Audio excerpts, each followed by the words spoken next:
I have hot water and warm teaware. Do you want to? Let's get started. Cool. All right, give me just a second here. Let's get started. Yeah, I mean, I could show this video again. This was the next step after the withering. This is the next step that happens is the rolling. Yeah. This is the scale of processing that this factory is doing. So this is quite small. Right. Like this machine here is, even if you go to like a Chinese or a Taiwanese tea factory, that would be considered a very, kind of small operation. So, compared to, um, other comparable tea factories in Darjeeling, they're a small processor. But the purpose of this step is to start breaking down the cell walls so that more of the oxidation process, it could just be kind of sped up. Right. But they're not breaking the leaf. The purpose of these machines is not to break the leaf, is simply just to break the cell walls. So I've got my leaf here, and I'm kind of looking at it, and I feel like I'm noticing more like bud in this one than the first flush. I don't know if that's necessarily true or not, but I at least see more of it. Hey, that's a valid observation. The main observation that I made was deeper oxidation, like less greenness. Yeah. I'm gonna find out how I feel like once the leaves open up a little bit more, how exactly green they are. But I can definitely see that from the top, just from like the unopened leaves as well. There's definitely a little bit more. Once the tea is wet, you should definitely see that difference. But so I am late to this party, so I'm fresh off of the first flush, and yours was a lot darker on the second one, so I'm curious to see how that looks. Yeah, mine was a lot darker. I still have them here as a comparative. Showing it for Reddit.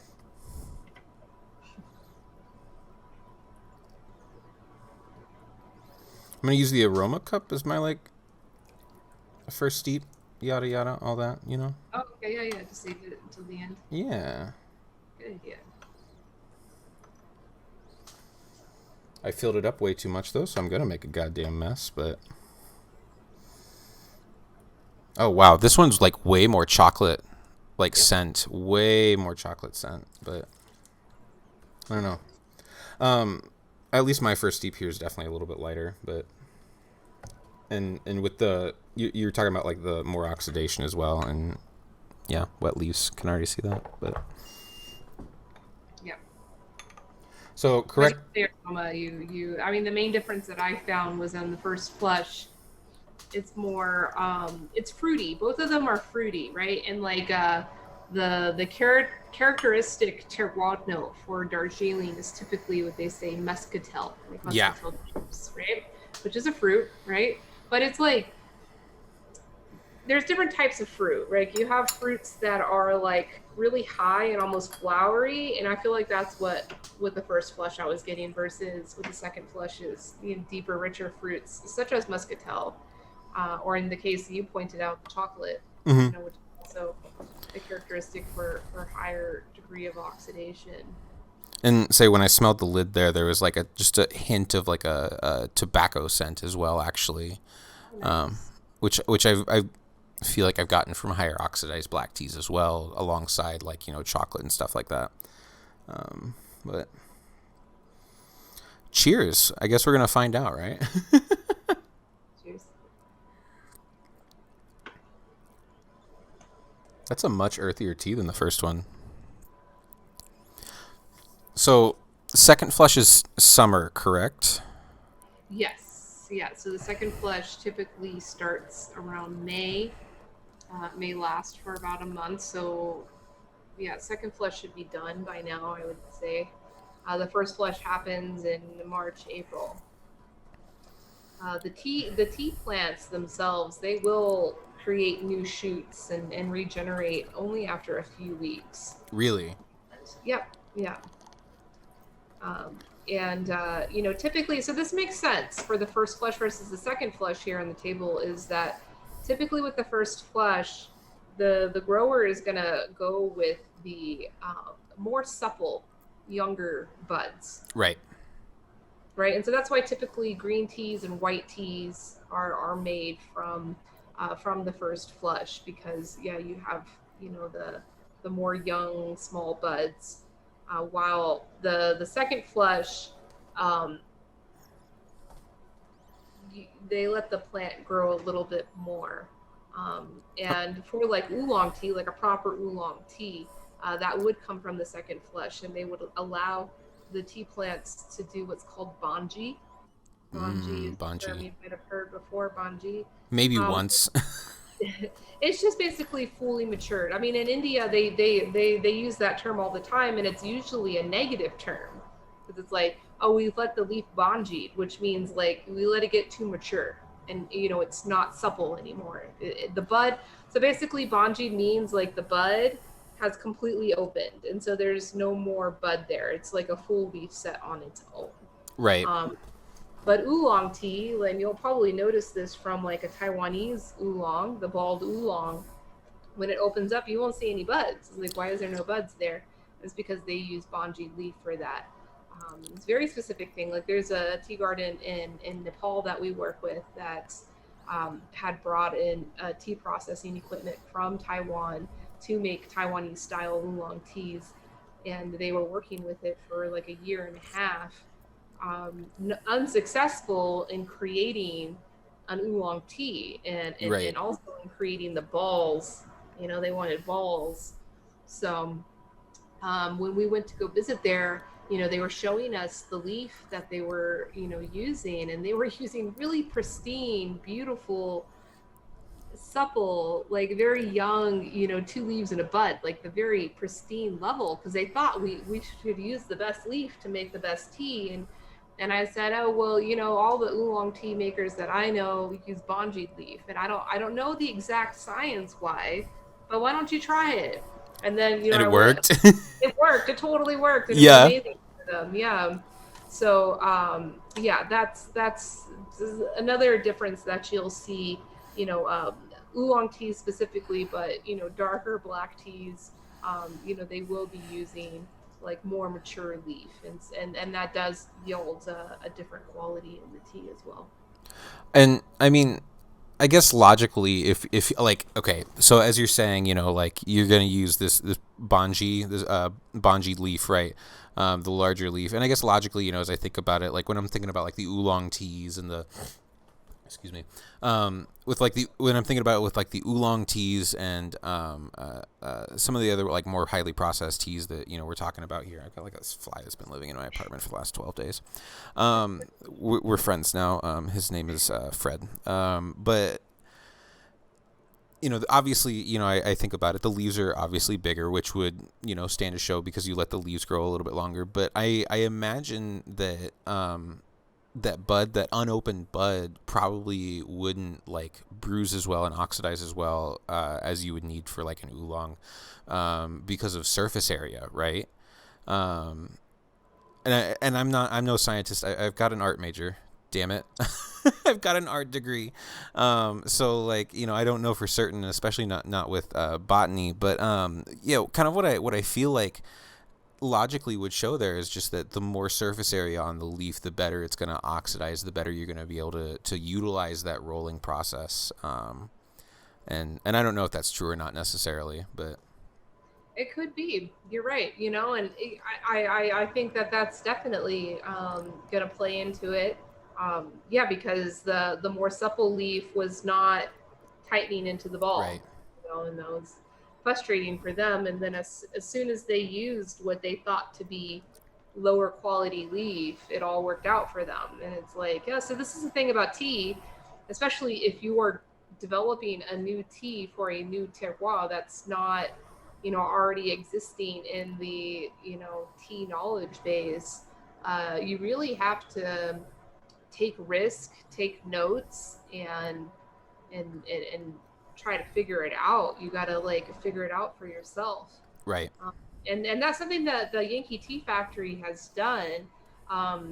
You know, when I told them, because like when they started the factory, and I didn't finish that complete story Oh about shoot. Yanku and her story, but that's okay. That's okay. She's a fierce woman, and she just made it happen.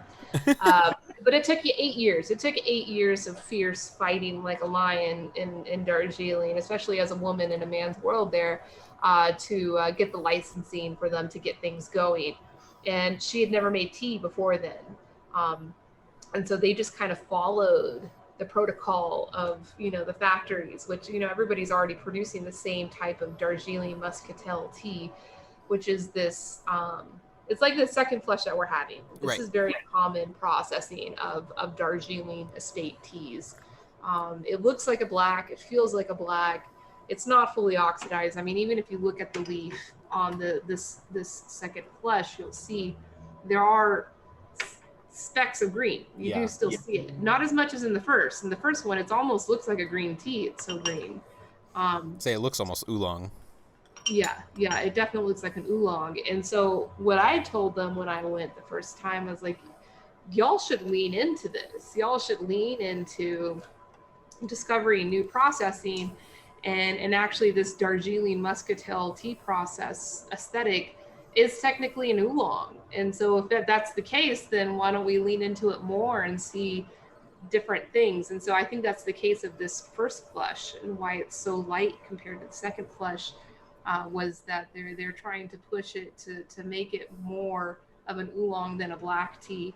And of course, they're also making really beautiful green teas that are steamed using the moktu, which is Ooh. the like metal steamer that they use for making the momos. Um, yeah, they're making steamed green tea, which is quite nice. Very similar to the moonshine tea that you tried.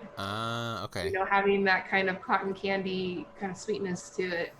Um, yeah, it's really fun. I love working with these like new growers specifically. I mean, I love working with tea masters that are teaching me stuff, yes, but it's really kind of empowering to work with these younger tea makers that are just learning their way. And like at first when they meet you, especially as a food scientist, as this technical person coming around, it's like, what, tell me step 1 2 3 that I needed, like what do I need to Right, do? And right, right. it's like I like, these are basic steps. You got wither, you got roll, you got kill green, you got dry, and then braiding and packaging, and that's it.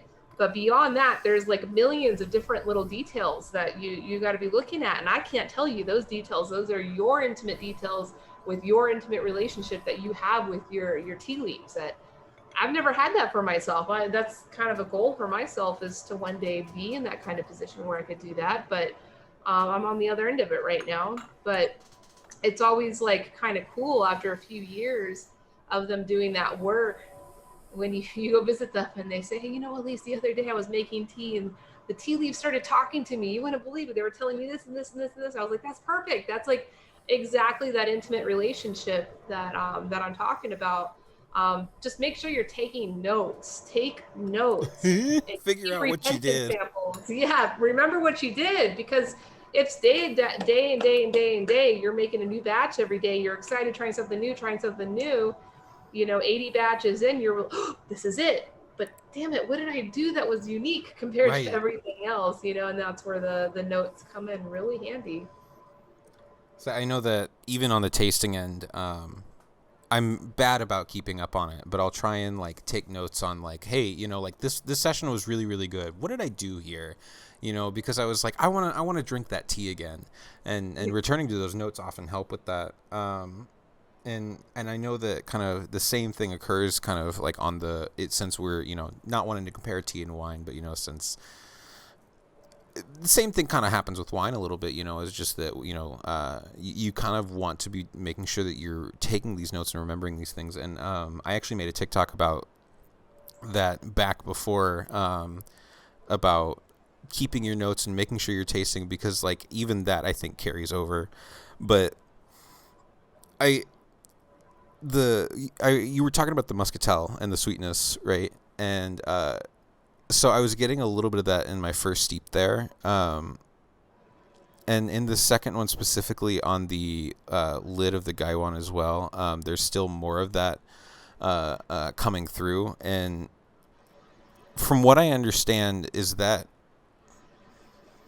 is that like a reaction to like bugs or something like that? Am I remembering that correctly? Is there like second flush something or other like that? And I don't, again, I don't want to be like super technical, but like, is that where that comes from? Is it something or other like that? Are these like the ones the flush that's bug bitten or whatever the hell that they call it? No, no, no. That's the Eastern Beauty. That's the That's the one that Eastern talk Beauty. about the bugs. But you know the bugs, those little the leaf hoppers, they exist in all types of teas, and they do serve a purpose in like accelerating the oxidation process prior to harvesting. From the tea Mm. leaf or tea tree or bush or whatever you want to call it. But I think it comes more from the variety and the processing Got it. because I have tasted. I think I sent you a Yankee special second flush. Did I? That's what I'm drinking right now. Oh, that's what you're drinking right now. You're not drinking the second flush. Um, we're drinking different teas then. Because Are we? I thought that I had sent you. Okay, I thought I had sent you like a second flush Orthodox. This is a first flush Orthodox, but you're doing the Yankee special. Lucky you. This is what you sent me. Lucky you, because that Yankee special is real special. Yeah, Like, so I was kind of curious because you were showing me this dark color, right? And I'm like looking at mine going, yeah, no, we're drinking different teas. that's like a light golden color. Yeah, But like, we're technically both doing second flushes, but I'm doing like their kind of standard Orthodox processing. That tea that you are drinking is 100% completely handmade. wow. Yeah. It's a special one. They hand rolled it, and I mean, very pubescent too. Very hairy. You see all the little pubescent trichomes or whatever. Yeah, and that would also explain the presence of all the buds. Yeah. That's why I was like looking at mine. I'm like, I'm not. This is not too tippy. I'm not. Yeah. And I'm sitting here drinking a completely different tea. What I will say though is that just by the taste of this tea, so something that I found that's interesting is that these Indian tea regions, right? And as I was talking with Sasmet a little bit on Saturday, and we've talked a little bit about here today, specifically, the Indian tea regions, I feel like, I mean, they're obviously known for making the more Western style teas due to colonization and stuff like that. And what's kind of been interesting to me is that when I introduce people to whole leaf tea, right, not just loose leaf tea, but like whole leaf tea, single state, single origin, however you want to call it, whatever. What I've discovered is that teas like this are always the ones that kind of work well because they tend to reminisce a little bit about that kind of like just the tea bag that you had, like when you were just heating up water in the microwave.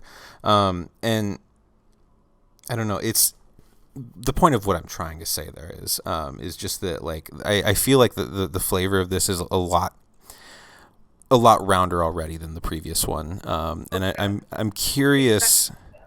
What's that? Big time. I mean, that tea is very special that you're drinking right now. Yeah. I was drinking it. And I'm I should really run and go get it. That way I can be on the same page with you.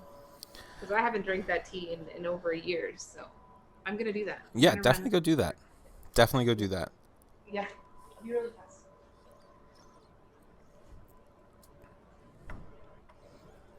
I'll turn off the live signal for just a second, like half a second while she's running and doing that. Boggies, welcome in. Glad to have you here. Thank you. Nah, this tea is actually really, yeah, this is a really special one. I can definitely tell that just by tasting it.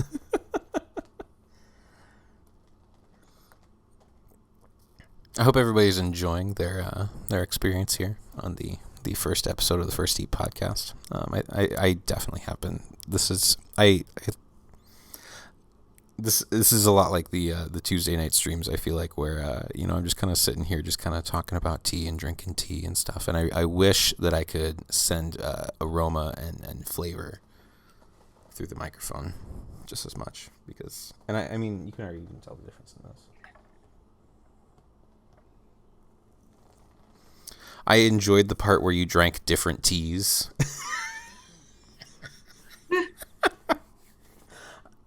So I'm looking, by the way, at like my final steep from the first flush and my whatever I'm on, like my third steep here, and it's definitely a completely different color.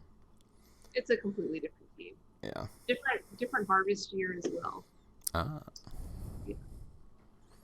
All right. I'm gonna put the live symbol back on. Yeah. Okay.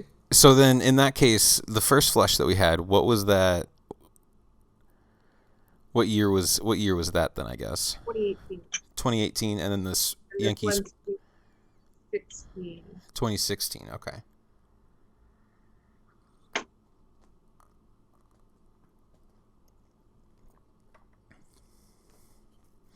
Okay.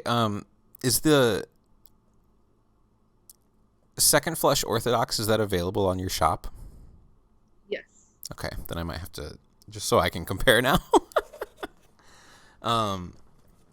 Or I'll send it to you. I'll send it to you in the next box I'm sending to you. Okay, sounds good.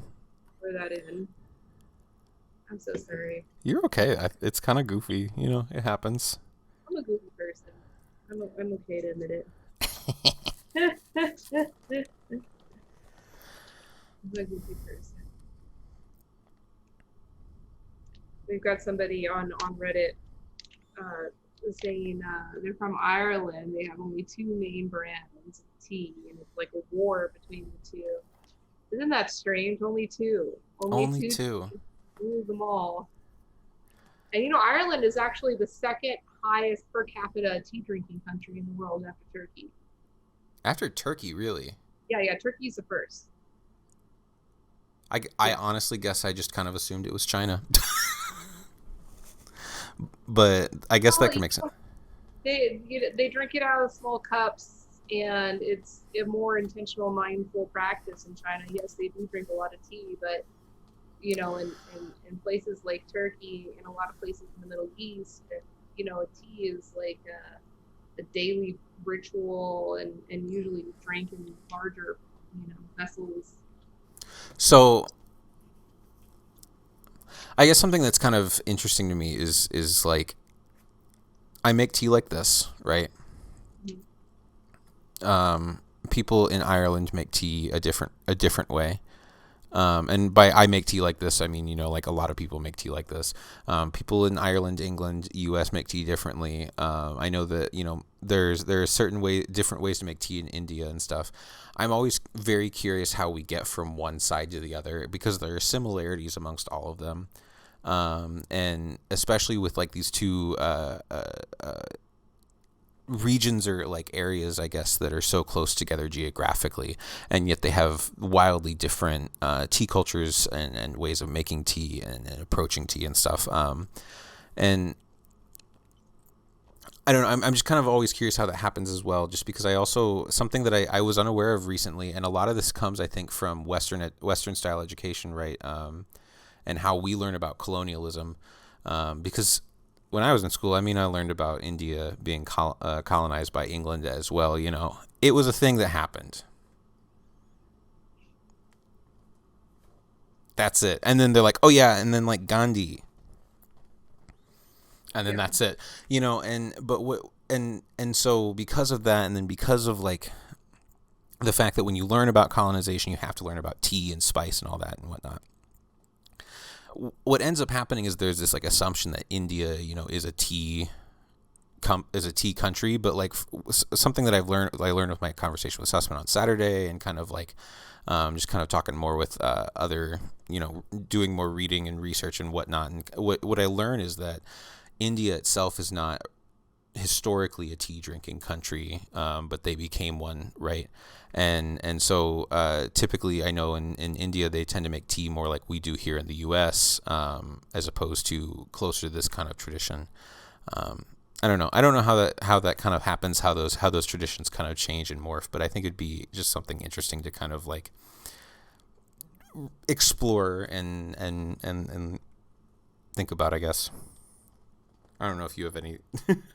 Oh, I've got a lot to say on this. I think the most interesting thing that I'll add to this topic, because there's so many offshoots, but I think the most interesting thing is Indian tea culture. Like, there was a kind of like infused spice drink culture prior to tea. Right.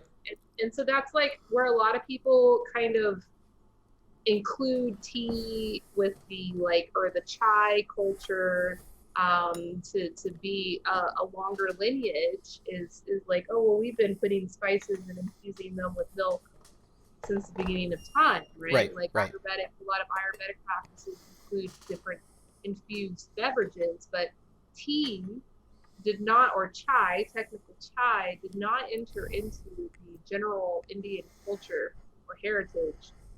I don't even know if we can call it heritage, but I know I offend a lot of people whenever I do question chai as a heritage in India.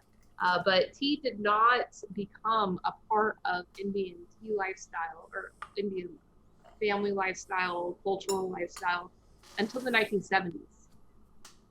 Yep, that's exactly the date that I was going to bring up because that's what I had known as well. And it only became something through a very strong propaganda campaign by the British tea makers in the early 1940s, whenever they started to develop the domestic tea market. Because prior to the 1940s, all tea was exported out, all of it, 100% of it. And then the business owners, the British business owners, started realizing, hey, like there's actually a pretty sizable addressable market here domestically in India. And so, yeah, there was like this really interesting, captivating, moving campaign that happened. In fact, I'll pull up some images from it. And it was a propaganda campaign, and it's heartbreaking and ironic. There's so many heartbreaking and ironic things about tea. Yeah, learning about tea is being sad and also just generally happy because you're drinking good tea, but then also just being sad. Yeah. And they were pulling at the heartstrings of the independence movement and using images as tea being this like really nationalistic Swadeshi movement. So Swadeshi is a word from the tea, not the tea, the independence movement. It's meaning self-sufficiency or sustainability, self-sufficiency. Sure. And so Swadeshi, like Gandhi, like he ran on a campaign of Swadeshi, also a campaign of ahimsa, which is nonviolence. Sure. Here's the image. I'll pull it up. This is the image here. This is one of the propaganda campaign images that was used to, and so this says tea is 100% Swadeshi. I believe this is from 1947, right? Mm-hmm. And I don't know where this was published. I would think in newspapers, billboards, or whatever, however media got moved around in those days. But you have this image of this like very traditional looking Indian woman enjoying a cup of tea, looking very polite and beautiful, with the spinning wheel in front of her. That was Gandhi's symbol as well for independence, because like we'll spin our own fabric and make our own clothing. We don't need to import clothing from abroad. So that's part of that Swadeshi movement. It's ironic because all of the tea industry was owned by British companies. And so all of the revenue from that industry was going to be leaving India. So technically the tea is coming from Indian land. It is tended by Indian hands. But the business itself is not Swadeshi. But, this whole campaign, there's a bunch of images here from this propaganda campaign. This was interesting. Yeah. I didn't know many Indian people were playing tennis back in that day. But like just using really iconic nationalistic heartwarming images to popularize tea, and it freaking worked, because you ask Indian person, even someone who's in their like 60s, 70s, 80s, people that didn't always drink chai in their family, you ask them what tea means, and it's like a very strong heritage for their culture and their identity, their family's identity, how each household makes the chai, when you visit a household, it's always customary to be offered a cup of chai. And every family has their own recipe for it, which is beautiful. And I'm sure that before chai, households were doing that as well with their different, herbal infusions. Coffees, But maybe. maybe coffee. I'm not familiar. One of my friends in California that has a chai business, she's really knowledgeable about that heritage.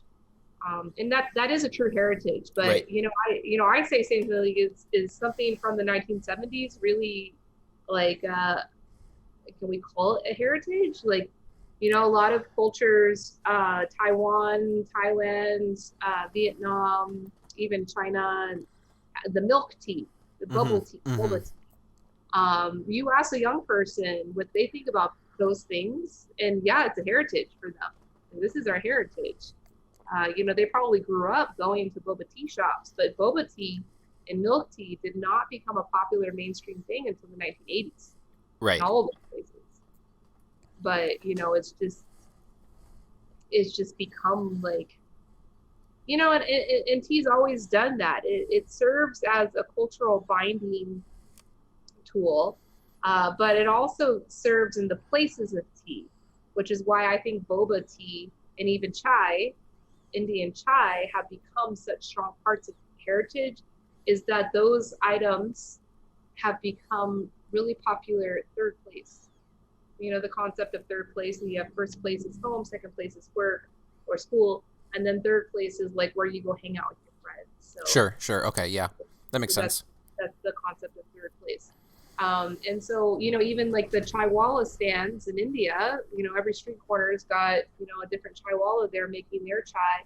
That's a hangout. I mean, not many women hanging out there sometimes, but it's mostly men, in the middle of their work day, or they're moving around town. Like, that's where they go hang out with their buddies and drink their milk tea and enjoy, a little snack to go with it. Same thing with boba Yeah. and milk shops. And so I think that that's what, like, catapults these products into such strong heritage products, because we need those third places. We need them. And I think that we can bring this style of tea into a viable, scalable third place, even for young people. Like, Mm-hmm.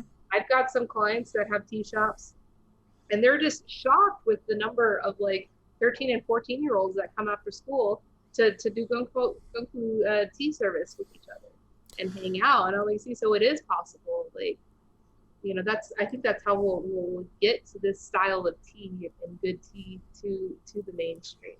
I think so. And kind of on you mentioned the young people, and I think that's kind of really kind of where some of that driving force for some of that is, because I feel as if with access to information, right?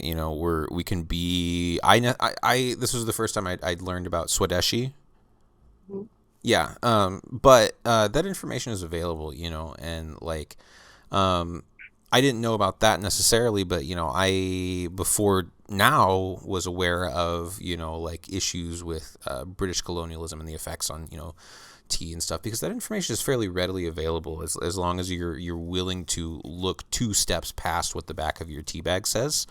You know what I mean? Like looking up origins and stuff. And I think like an interesting example of that being like Lapsang Souchong, because like, you can get that in like a Twinings bag, but like that it's easy to figure out that what you get in the Twinings bag isn't necessarily like what's truly representative of that style of tea. And so I think that there's like almost this desire to not necessarily just enjoy a better product, a better tea, a better drink, but also like move potentially past the surface level of just dropping the dusty bag into the hot water and like actually like, oh, like this tea tastes like this because this XYZ, and I know that like with my Twitch streaming, I found a lot of people that are interested in that as well. And just like, oh, well, okay, so you're telling me that this tea tastes this way because it's grown at this elevation and it's got this cultivar or whatever, and maybe not necessarily that in depth, but to a certain extent.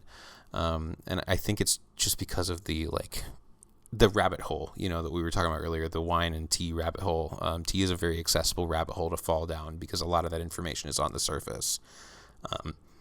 But yeah, I think that desire to move past that surface level is really easy to just kind of fall into by accident. You know what interesting, inaccessible, not so accessible bit of information about British colonialism and tea that I learned when I went to the Yanki tea factory in Darjeeling and talking with the elders there and various people, just trying to ask questions and hear stories. And then I did read that there is a Dan Kohler book about Darjeeling. I think it's called The Darjeeling Distinction. It's a really great tea book about the history of the Darjeeling tea industry. Highly recommend it. Mm-hmm.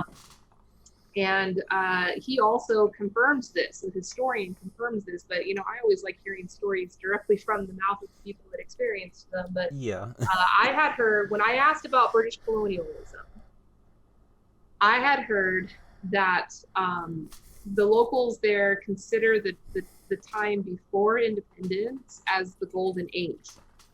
And then after independence, that's when things became really negative for them. And I said, how is that? Like, the workers were technically slaves at that point, weren't they? Mm-hmm. And they say, yes, they were, because the whole business model was replicated after the American plantation system, which, had been kind of deactivated by that point, but they learned a lot from it. Like, let's import the labor somewhere, house them. But the difference, what they say of like when the British were there versus when the Calcutta business owners that took over and bought the business and took over, was that the British tea planters had a mutual pride. Not just them, I say it's mutual because it was them and the workers. They both had a pride of building a legacy industry.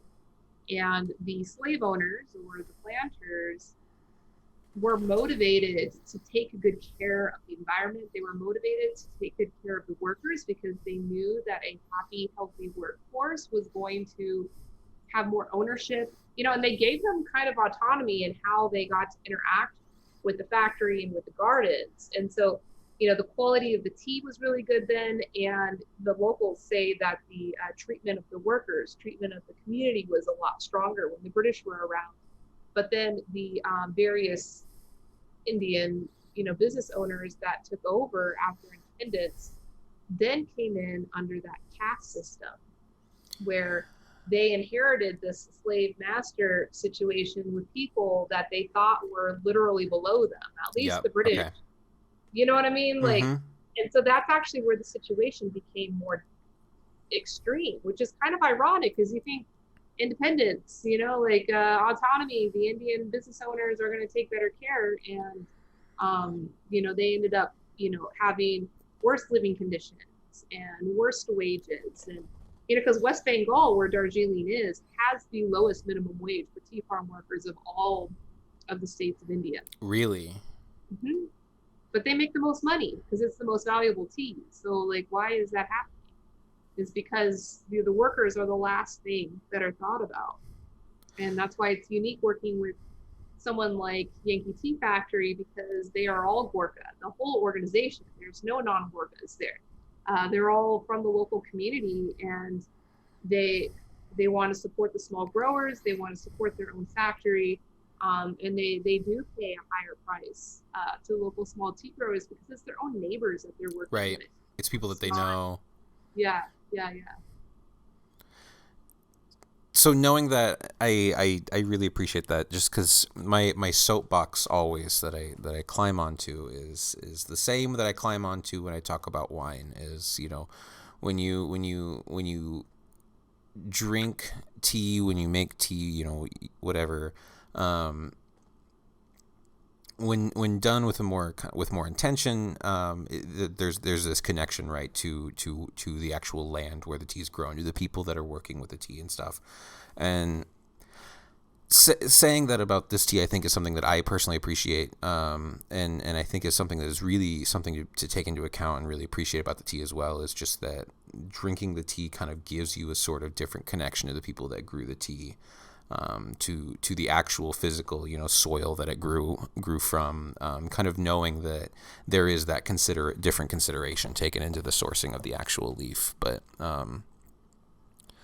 and I didn't realize that actually when I was first kind of looking into this tea as well. Oh. Yeah, I'll set us up with some relaxing pan footage of the field. This is the specific field that this tea came from. So this is like kind of a co-op. It's the Yanki Tea Factory. It's a whole community of these small tea growers that Yanku has been working with, all the years. And when she first started, she was intermediating between these small tea growers in her village and the tea factory. So several of the famous tea estates in the local area, they would take the tea leaf too. And in the beginning, the business was very good. She'd take the tea leaf, the tea factory would give them the money, and then she'd take it back to the village and everybody was happy. But she said after several years, the tea factories became more and more difficult to work with, that they refused to pay. And then at some point, or refused to pay a good price at first. And then at some point when she say, hey, no, this is great quality leaf, you need to pay us, right? And they say no. And this specific person is a very famous tea person of Darjeeling. I won't say his name, but very famous. If anybody knows Darjeeling, knows his name. But she said, well, you know what? I'll make my own factory and we'll just make our own tea. We don't need you. And I love that. This man said, go try. And so that was the beginning of that, 8-year trial of her, working with the government and trying to get the license and then the factory set up. And so, yeah, she's still representing the same small growers in her area, and they do have, and a lot of it's dependent on the cultivars and the elevation. This is definitely the highest elevation tea garden in their area. And so they reserve all of the highest grade specialty tea being made from this garden. Get a video of the actual small grower there. The more you tell me about this woman, the more I She's amazing. I want to Absolutely amazing. I want to protect her at all costs, but I don't think she needs me to. No, she doesn't. She definitely doesn't. Yeah. So it's so funny because in India and, actually in a lot of places in the world, in a lot of work environments, people like to put up posters of, things that inspire them or they think protect them. And so for a lot of tea factories in India, a lot of times it's different Hindu gods or different, shrines that they create.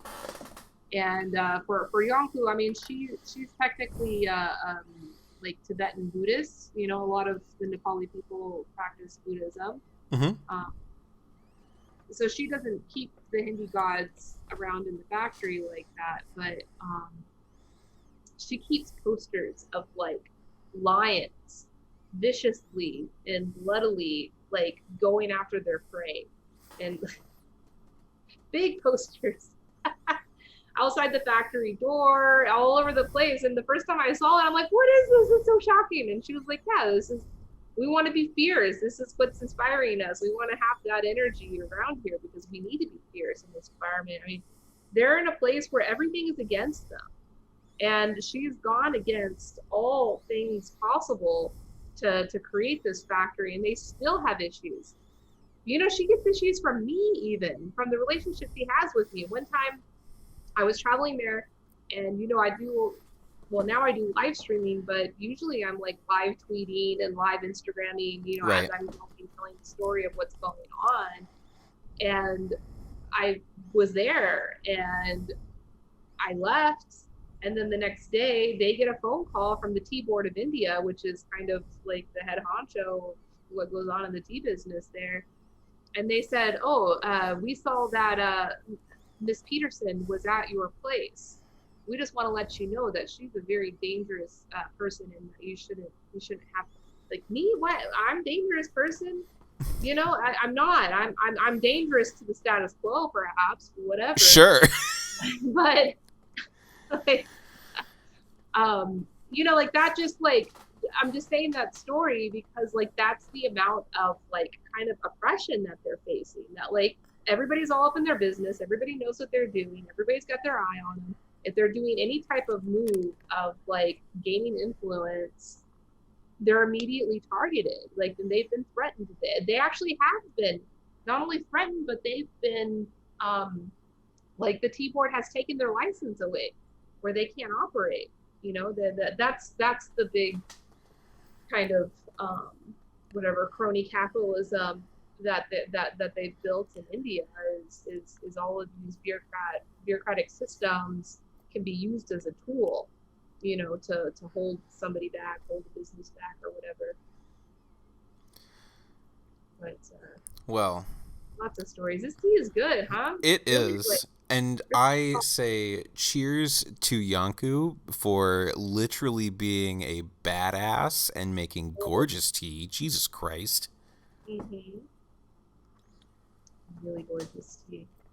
Say it's got a beautiful, beautiful golden color to it. And it's starting to like kind of lighten up here on my later steeps a little bit. The body is lightening up, the flavor's lightening up. But I mean, it's still kind of trucking, and I think I'm at the point where I'm about to compare it with the previous ones. But that'll be good. You'll definitely get more steep out of the Yankee Special Second than the other tea that you've had. Oh yeah, this one will probably last me until I go to bed. But I mean, even her own family, she has. I love this guy. This is Manoj. Manoj is like kind of like her cousin. Here, I can turn the audio. Yeah, I've had the audio. This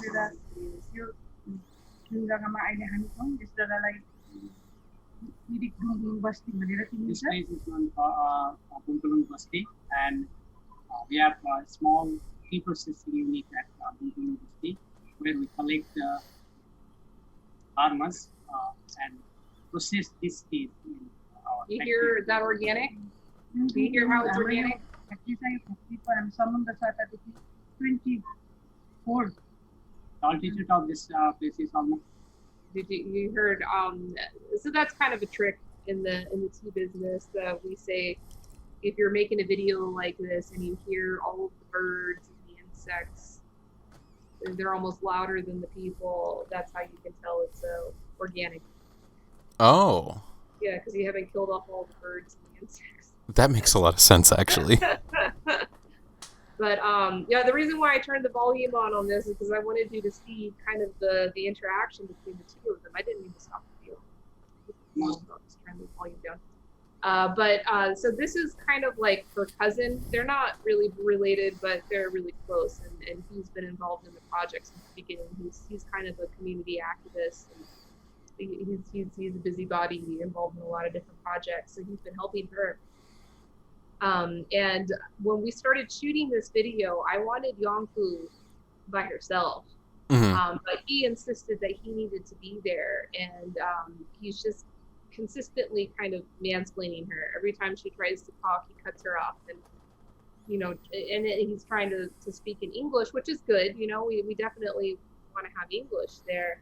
But even within her own, like, tight, loving family community, she has to deal with this constant, you know, but regardless of all of that, she's a super strong woman. It's very uncommon for female entrepreneurs in the rural areas to be boss like this, but she's bossing it hard. Yeah, and then her son, who was the gentleman in the last video that I was showing you, his name is Alan, and he actually went to like a tea management training program in university. And he's stepping up to kind of take over the operation in the factory, you know, as things progress more. So there definitely is a legacy and an opportunity for this project to continue and to grow. It's really great. Very cool. Mm-hmm. I also 100% noticed the mansplaining. I was like, you said it, and I was like, yes, okay, that's what I thought that was. I can't handle it. Like, when that happens to me, I mean, and I come from a different culture where I can stand up and be like, hey, no, shut up. Like, my turn to talk. I'm the one that knows this info. But, you know, in other cultures, the dynamic completely different, and that's something that they've taught me a lot. So the last time I went to Bunkulun, that's the village name is Bunkulun Basti. The last time I went there, I was dealing with some personal issues, just like feeling endlessly bullied. You know, like competitors here in the U.S., like there's some catty, stupid stuff that I deal with. Like I'm Sure. this dangerous person. I'm just dangerous to the status quo. But yeah, like people just like really show their true colors. Even people that like positioned themselves to be my mentor, to be my friend, to be like family, totally end up stabbing you in the back or whatever it may be. And I went there feeling like all of this frustration of like everybody's got it out for me.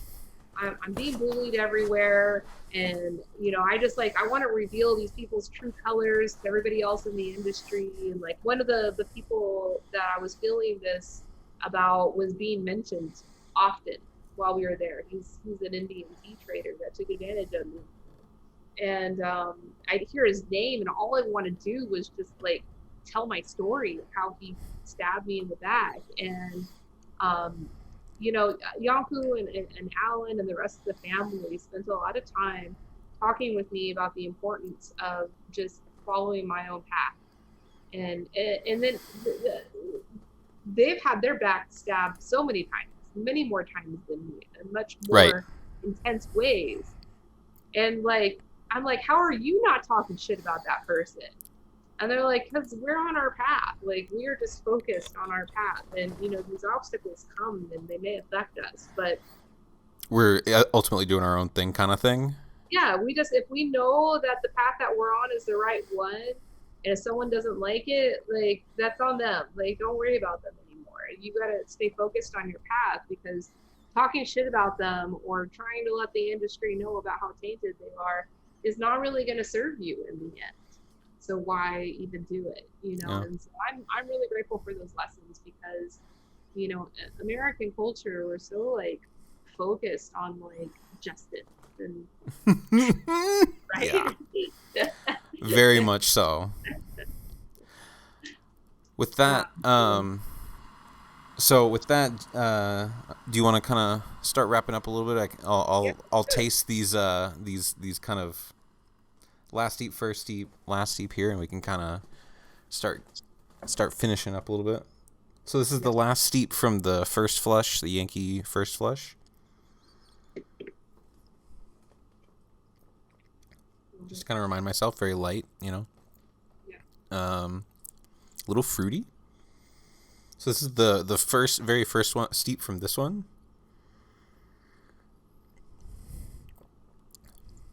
Ooh, it's much like maltier almost. It's got like that malty kind of sweetness to it, closer to like the Assam, and